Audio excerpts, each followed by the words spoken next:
नमः सिद्धम। अकाल मरण, आपने पूछा अकाल मरण क्या होता है, क्यों होता है, किसके होता है, कैसे होता है। जैन दर्शन में निश्चय से देखा जाए तो निश्चय न से जीव का मरण ही नहीं होता, वह तो त्रिकाली ज्ञायक परमात्मा है। व्यवहार न से संयोगी देह का छूटना, देह परिवर्तन को मरण कहते हैं, जिसे आगम में 5 प्रकार से बताया गया है। उन बाल मरण आदि में पंडित मरण, उनमें अकाल मरण का नाम नहीं है। इसका मतलब ये है कि अकाल मरण नहीं होता, मरण तो स्वकाल में होता है।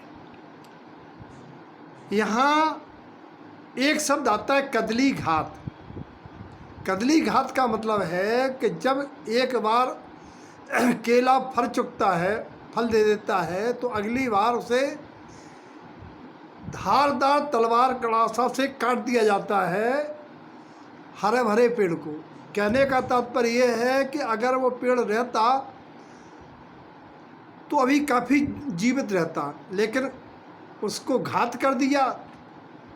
इसी प्रकार से कदली घात शब्द आगम में आता है, जिसमें निमित्त की अपेक्षा से विषभक्षण, रक्तक्षरण,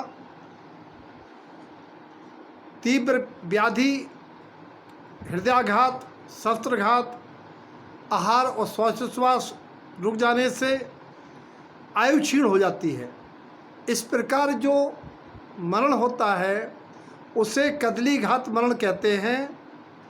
लोक में उसी को अकाल मृत्यु या अकाल मरण कहते हैं। जे आयु कर्म की क्षीणता पर होता है, उसमें आयु कर्म के निषेक एक साथ क्षय होते हैं और आरोप निमित्त को आता है। और ये व्यवस्था केवल तिर्यंच गति और मनुष्य गति में होती है। देव नारकियों के वैक्रिक शरीर में निमित्त की अपेक्षा से देह का त्याग नहीं होता है। चाहे वो शरीर को टुकड़े टुकड़े कर दें, खंड खंड कर दें, लेकिन मरण नहीं होता है। और ये आयु का अपवर्तन कहलाता है, जो त्रियंच मनुष्यों में होता है।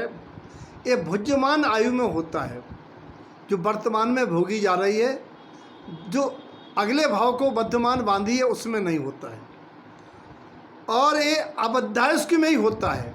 जिन्होंने अगले भाव की आयु बांध ली है उनके एक कदली घात मरण नहीं होता है।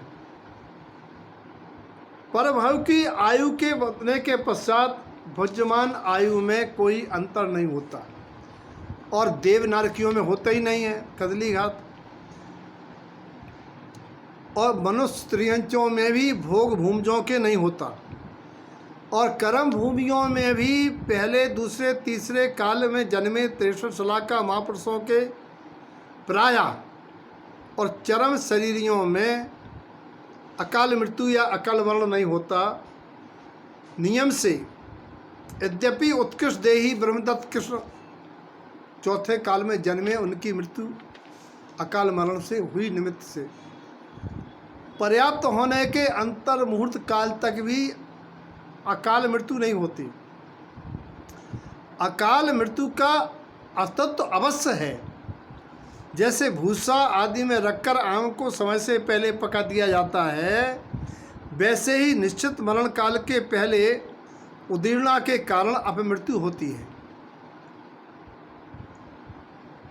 और अगर कोई कहता है कर्म भूमि मनुष्य त्रियंचों में अकाल मृत्यु नहीं होती है, तो ये भी असत्य वचन है, होती है।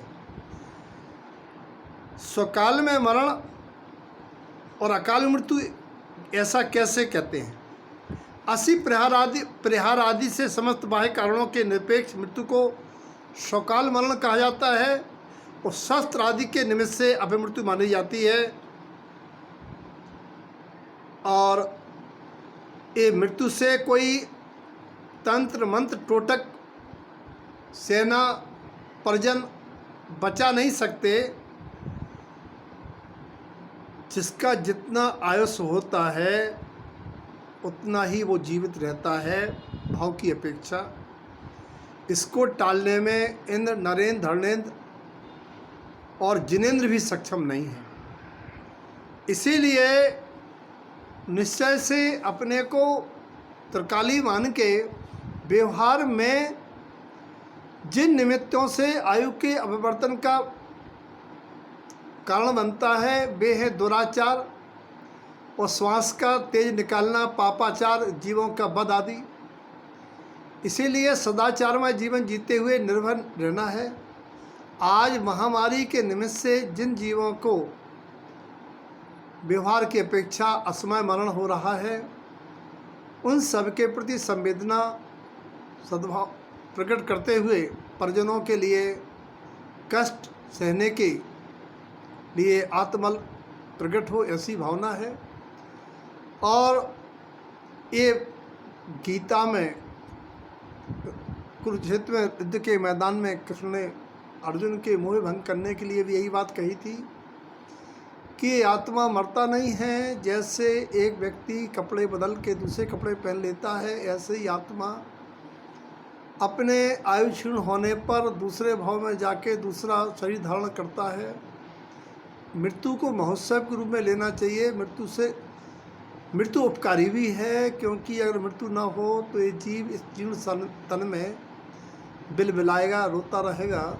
इसलिए पुद्गल जीव का उपकारी है, मृत्यु भी जीव की उपकारी है। और वर्तमान में अगर आयु क्षीण हो रहा है तो साता समता पूर्वक मरण करने से ही अगला भाव सुधरेगा। अकाल मरण इस अपेक्षा से कहा जाता है।